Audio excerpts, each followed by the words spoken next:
সবশেষ আপডেট হচ্ছে এই মুহূর্তে ফায়ার সার্ভিসের 36টি ইউনিট এই আগুন নিয়ন্ত্রণে শাহজালাল আন্তর্জাতিক বিমানবন্দরের কার্গো ভিলেজে কাজ করছে। এখন পর্যন্ত আহত হয়েছেন 7 জন, যার ভেতরে ফায়ার ফাইটাররাও রয়েছেন।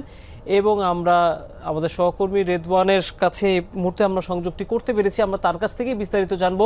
রেদওয়ান, আর কি আপডেট আছে আপনার কাছে? আমরা সবশেষ যেটি জানতে পারলাম যে 7 জন আহত হয়েছে, আর নতুন কোনো তথ্য আছে কিনা?